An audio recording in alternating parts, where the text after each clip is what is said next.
The searing pain shot through my hands as the hot iron pressed against my skin. I screamed, but my voice was drowned out by the cold, mocking laughter of my mother-in-law, Elise. "You should have kept quiet," she sneered, her tone icy and merciless. My body trembled with fear and agony as she yanked the iron away, leaving angry red burns. Moments later, my husband, Mark, grabbed me roughly by the arm. Without a word, he dragged me down the creaky staircase to the basement. The door slammed shut, the sound of the lock clicking echoing in the suffocating darkness.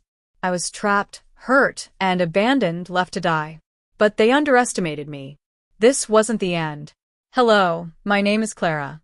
I'm 27 years old, and until recently, I thought I had the perfect life. It all began when I met Mark at a charity fundraiser in Austin. Mark was everything I had ever dreamed of: handsome, successful, and seemingly kind. He was 8 years older than me, confident, and knew how to sweep me off my feet. I was naive, enchanted by the fairy tale he sold me. Looking back, I should have noticed the warning signs. Mark came from a wealthy family, and their $3 million house was a spectacle. The first time I visited, I felt like I had stepped into a palace.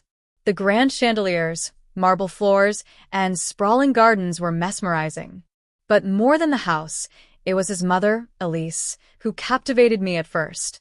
Elise, in her mid-50s, was a polished woman with an air of sophistication. She welcomed me warmly, calling me the perfect match for her son. I was flattered, of course, and believed she genuinely cared for me. My parents had passed away years ago, leaving me a significant inheritance, including my family's $3 million house. Elise's charm and attention felt like the love and approval I had missed. When Mark proposed to me just 6 months after we started dating, I said yes without hesitation. Our wedding was a grand affair, and Elise went above and beyond, sparing no expense to make it perfect. "Only the best for my new daughter," she had said, her smile wide and approving. But things started to change soon after the wedding. After the wedding, Elise began to involve herself in every aspect of my life. At first, it felt like she was simply trying to help. "You shouldn't have to worry about managing that house, Clara," she would say, her tone as smooth as honey. "Mark and I can handle everything for you." I trusted her completely and didn't think twice about her suggestions. Mark echoed her sentiments, insisting that I transfer the house's deed temporarily to simplify some legal formalities. His persuasive smile and soothing words made it seem so reasonable. "This is just to protect you, Clara," he said. "Trust me." I signed the papers, not realizing I was handing over the rights to my family's house. At the time, I felt safe with Mark and Elise, but the cracks in their facade began to show. Mark started pulling away, often claiming he was busy with work emergencies. Elise's demeanor shifted from warm and welcoming to controlling and overbearing. She was always around, monitoring me, offering unsolicited advice, and making subtle remarks that made me feel inadequate. One evening, while organizing some papers in Mark's study, I stumbled upon a folder. My curiosity got the better of me, and I opened it.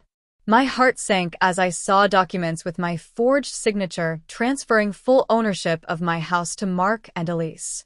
I couldn't believe what I was seeing. My hands trembled as I pieced together the betrayal. The constant meddling, the sudden interest in my finances, and Mark's growing distance. It all made sense now. They had been plotting this from the start. That night, I confronted Mark in the living room. "What is this?" I demanded, holding up the papers. His face darkened, his charm evaporating in an instant. He didn't deny it. Instead, he called Elise into the room. She walked in calmly, her face unreadable, as if she had been expecting this. "Clara, dear," she said, her voice laced with condescension. "You don't understand how complicated these matters are. This is for your own good." "For my own good?" I snapped, my voice shaking. "You forged my signature and stole my house." Mark stepped closer, his tone cold and threatening. "You're overreacting, Clara. You don't see the bigger picture here." I stood my ground, anger bubbling up inside me. "I want you both out of my life, and out of my house now. Elise's polished facade finally cracked. Your house? She said with a cruel laugh. It hasn't been yours for a while, sweetheart. That's when I realized the gravity of my mistake. The deed transfer, they had already taken control of everything.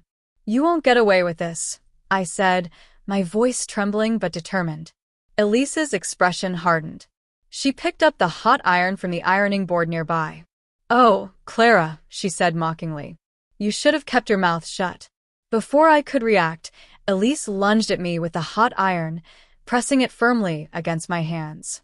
A scream tore from my throat as the searing pain shot through me, the smell of burning flesh filling the air. Tears streamed down my face, and my knees buckled under the sheer agony. You brought this on yourself, Elise hissed, her tone void of any remorse.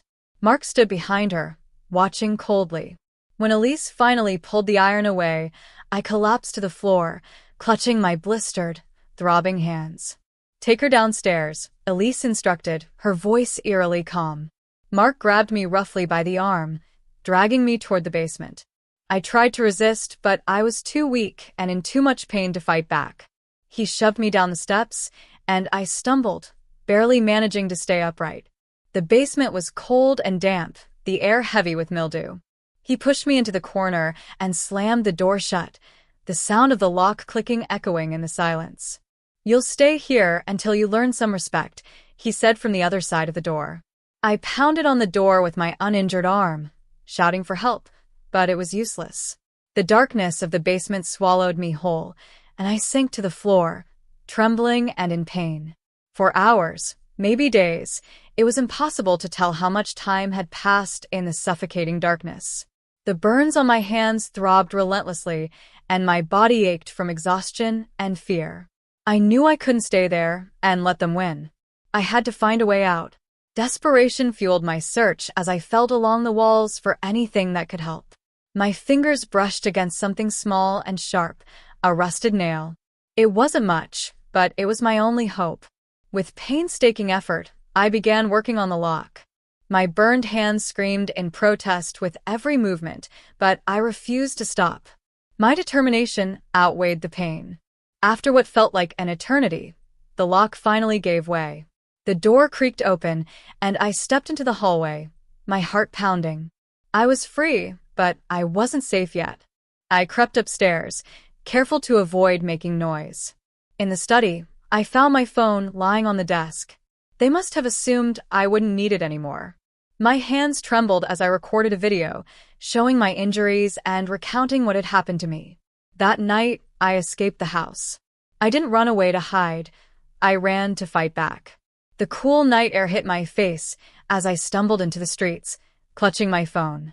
My hands throbbed, and my body ached, but I was determined to fight back. I found refuge in a small motel on the outskirts of the city, paying for a room with trembling hands. That night, I reviewed the video I had recorded. My face was tear-streaked, my hands visibly burned, and my voice shaky as I recounted the betrayal and the attack. The evidence was raw, undeniable, and damning. But I knew it wasn't enough. Over the next few days, I stayed under the radar, combing through emails, financial records, and old documents that I had stored on my laptop. Thankfully, Elise and Mark hadn't found my secure folder. In it were copies of the house's original deed, along with other records that could prove my ownership. Piece by piece, I built my case. The documents, coupled with the video evidence, created an airtight narrative. I also secretly reached out to a lawyer and provided her with everything I had. She assured me that with the evidence I had, we could take them down. But I wanted more than just a legal victory. I wanted justice. I decided to set a trap, one that would catch them in the act and leave no room for denial. I sent Mark a carefully crafted text message, feigning remorse. Mark, I'm sorry for overreacting. Let's talk. I want to fix this. His reply came almost immediately. We'll talk. Come to the house tomorrow. Perfect. The next day, I returned to the house for the first time since my escape. My heart pounded as I walked through the familiar doors, now stained with memories of betrayal. Mark and Elise were waiting in the living room. Elise smiled, her expression smug and confident. Clara, dear, she said smoothly, I'm glad you've come to your senses. I forced a smile, hiding my anger and fear. I just want to move on, I said, keeping my tone neutral. Let's figure this out. They seemed to relax, believing they had won. What they didn't know was that I had placed hidden cameras around the house earlier that morning. Everything they said and did was being recorded. As the conversation continued, I pressed them about the forged documents. Why did you do it? I asked, my voice trembling just enough to sound vulnerable. Why betray me like this? Elise smirked, leaning back in her chair. You wouldn't understand, Clara, she said coldly. This is about survival. You were too naive to handle something as valuable as that house. Mark chimed in, his tone dismissive. It's just business. Don't take it personally. My anger bubbled beneath the surface, but I kept my composure. And the attacks? I asked, looking directly at Elise. Burning my hands, locking me in the basement. Was that business too? Elise's smile faltered, but before she could respond, I stood up. You won't get away with this, I said, my voice firm. Mark laughed, a cold, hollow sound. What are you going to do, Clara? Go to the police? They won't believe you.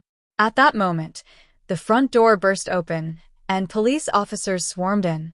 Elise's face twisted in shock, and Mark froze, his arrogance replaced with panic. The officers apprehended them both, reading them their rights. As they were led away in handcuffs, I felt a wave of relief wash over me. Justice was finally being served. Watching Mark and Elise being led away in handcuffs was a surreal moment. The people who had plotted so coldly against me, who had caused me so much pain, now looked powerless and defeated. But I wasn't finished yet. The recordings from the hidden cameras and the evidence I had gathered were submitted to the authorities. Elise and Mark were charged with multiple crimes, including forgery, assault, unlawful imprisonment, and attempted theft. The trial began a few weeks later. Sitting in the courtroom, I felt a mix of emotions: fear, anger, and determination. Mark sat across from me, refusing to meet my eyes, while Elise glared at me with icy hatred. When it was my turn to testify, I stood tall and spoke from the heart. I recounted everything: the manipulation, the forged documents, the attack with the hot iron, and being locked in the basement. My voice wavered at times, but I didn't let fear stop me. This was my chance to reclaim my voice and show the world the truth. The recordings I had captured were played in court. Elise's smug confession, Mark's cold indifference, and their casual discussion of their plans to take my house were undeniable. The courtroom fell silent as the evidence was laid bare. The judge didn't hesitate. Elise was sentenced to 10 years in prison for her role as the mastermind behind the scheme. Mark received a 5-year sentence for his complicity. Both were also ordered to pay restitution for the damages they had caused me, including covering my medical expenses. After the trial, I returned to my house, not as a victim, but as its rightful owner. This time, the house felt different. The shadows of betrayal and pain that once loomed over it were gone, replaced by a sense of new beginnings. I knew I had to reclaim this space, not just physically, but emotionally. The first step was to remove every trace of Mark and Elise. Their belongings, the memories tied to them, and even the decorative items they had insisted on keeping were all discarded. It was a cleansing process, both for the house and my soul. With each room I transformed, the house began to feel more like my sanctuary, a safe space I could finally call home again. The support from strangers who had followed my story gave me strength. Messages of encouragement poured in from people who had faced similar betrayals and struggles. Knowing that I wasn't alone and that my story could inspire others to fight for justice filled me with purpose. As I stood in the hallway one evening, looking at the home I had rebuilt piece by piece, I felt a surge of pride. This wasn't just a house anymore. It was a symbol of my resilience and the battles I had won. I had taken back control of my life, one step at a time. Looking back on my journey, I can see how much I've changed. The Clara who fell for Mark's charm and Elise's manipulation was naive and trusting. The Clara who stands today is strong, confident, and wise enough to protect herself. My scars, both visible and invisible, serve as reminders of the trials I endured. Yet, they also symbolize the strength I discovered within myself. These experiences taught me the value of trusting my instincts and standing up for what's right. Sharing my story online became a way to empower others.